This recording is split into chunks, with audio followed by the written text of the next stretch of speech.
In this video, we're going to talk about how to deal with rejection at work and in life.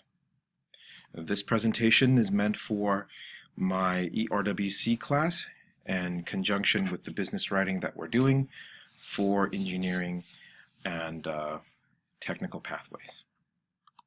Okay. Notes on rejection. You will be rejected a lot at work and in life. You may never control all the sad or unhappy feelings of rejection. I'd say that you probably will be rejected for up to about 70% of the time for either ideas or for, suggestions that you might have, or for many things. Whether you're requesting a favor or you're making a claim or something like that about a product. And getting rejected is part of doing business and it's part of being alive. Sometimes rejection is personal. I mean, they make it personal, but taking it personally is your choice and may make things more difficult if you take it personally. Okay, you can you can learn to deal effectively with rejection, and I've got about 7 tips that I sort of put together from various sources online and also from my own experience. So, tip number 1, give yourself courage. Now, here we're not talking about courage necessarily to face rejection, but courage to face yourself if the rejection is based on some real fact about you. Okay? Work on you because you're feeling low. All right? Because a lot of times when you get rejected, personally, you worked like for months on an idea and then it gets rejected, you feel bad about that. Think about all the positives that are there in this experience or in whatever feedback you got, and learn about the causes and circumstances of your rejection. A lot of times at work, the rejection has a logical reason to it. All right? You want to find out about that because sometimes it could be that there's not enough time and your boss just rejects it right off. All right? There could be other mitigating circumstances. There could be things that you've said, or there's things in the presentation or in what your proposal that that's not what they're looking for, or it's going down the wrong direction, and you want to make sure you have follow through with that and find out politely on what things you actually need to get what you want or to get the idea approved. If your internal voice, and everyone's got one, is being negative, you must tell it that it's wrong.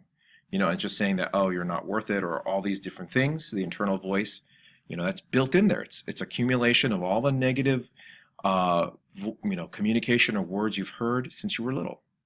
All right, and it's part of who you are. It's imprinted in you, and it's going to come back up in your mind. As whenever you're doing stuff, it's going to be negative, and you need to sort of shut that down if you need to move forward. Okay. You won't learn to deal if you can't get courage to do it. You have to learn how to deal with your feelings of rejection.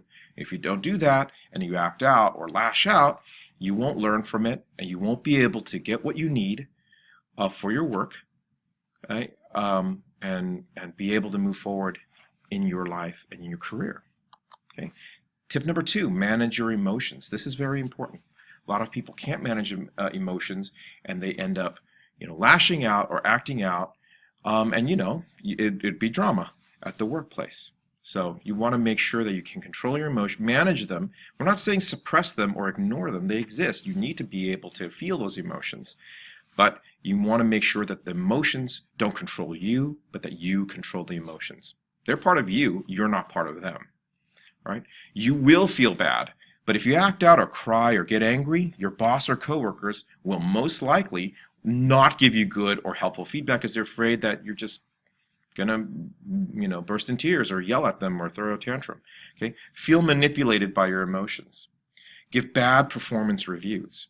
Take away opportunities for pay and promotion, for sure, and the ultimate, which is to lay you off or to fire you. Okay, and laying off a lot of times is like a soft way of firing you. Another way would be that they would give you, that's not listed here, would give you a bad assignment, sort of make your time miserable there so that you quit. Some ways to manage emotions. Don't make it a bigger deal than it is. Be gentler with yourself. Forgive your imperfections. Right? Nobody's perfect, and to expect it to be perfect the first time you're giving a presentation, or even if it's the third or fourth time to a different group of people, you know, is crazy. You have to make sure that you give allowances for your own imperfection. It's not the end of the universe if your idea does not get accepted. All right? Learn to label your emotions accurately. Call them out. Label them. Identify what emotion it is, what is triggering you, either it's anxiety or embarrassment or disappointment or anger, the negative emotions, and give it a name. All right? Focus on appropriate self-care to deal with that emotion. And then the key word here is appropriate. We're not talking about suppressing. We're not talking about using any kind of artificial mean to deal with it necessarily, or to put it away, or to neutralize it, or to numb it. All right? Let's talk about appropriate self-care. So appropriate self-care means accepting and allowing yourself to have that emotion. We're not talking about ignoring the feelings. We're talking about acknowledging that emotion that's happening in you, which is negative, giving it a name, okay, and allowing some time to pass. Wait for it to pass. Getting rid of or ignoring your emotion will make it worse. Suppressing it will just end up causing a larger kind of outbreak later on. Okay, you need to make sure you deal with it. If it's not then and there, at least put it off till after work. Okay. Practice dealing with rejection by putting yourself into smaller situations where there will be rejection without major negative consequences. That way you can practice learning how to be able to cope if you all of a sudden get this reaction. You don't want, I mean, if you can't control it and you explode at any small thing that may happen at work that is like a rejection, people will definitely notice. Believe you me. All right, they will talk about it. Okay, tip number 3, look for feedback. And this is like if you're ready for it. All right, because if you're not ready for the feedback, it's not going to do you any good. And sometimes your feedback is not something you want to hear. All right. The thing is, sometimes we don't see our own weaknesses. And when someone actually honestly gives us our feedback, you need to listen and consider how you can be able to take care of it. You don't have to accept what they say because they may be off. Their perception may be skewed by their own emotions. So you have to gauge it carefully. Find out why you were really rejected. Right? If you are really open to get feedback and show this, you will get a lot of useful feedback and information. If you argue, deny, blame, or attack the person giving feedback, you'll really be the loser here.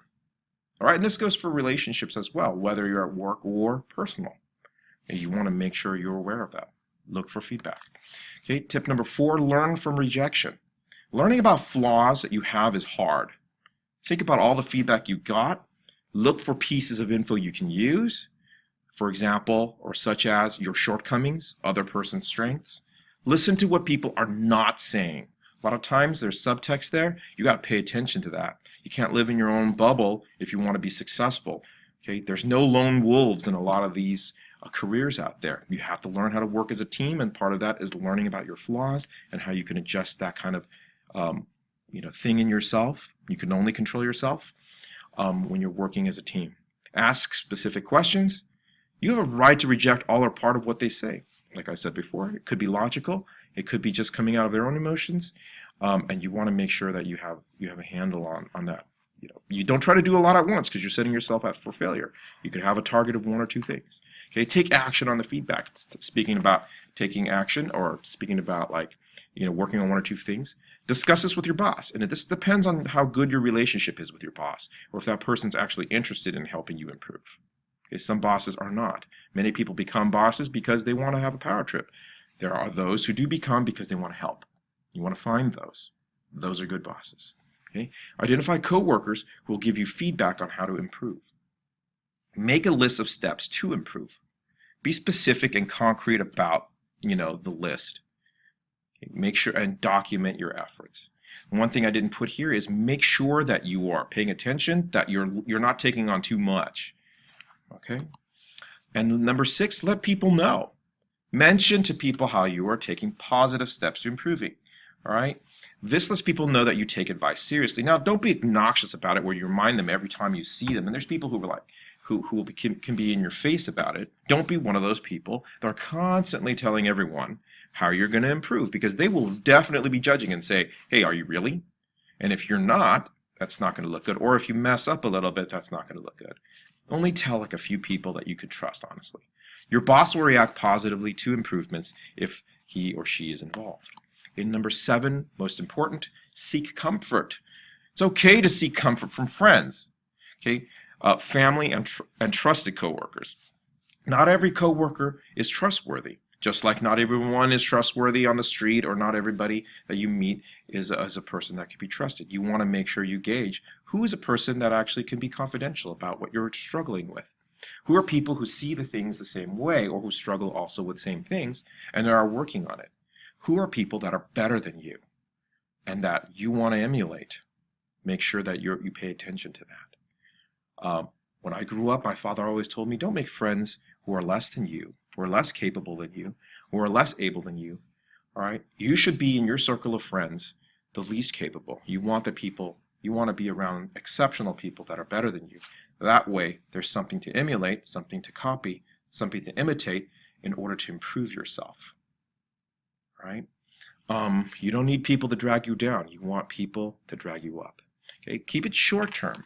No one likes a whiner, honestly. Okay? Don't keep on complaining or whining about things. Whine a little and then move on. Be ready for the next chance to succeed. Look out for it.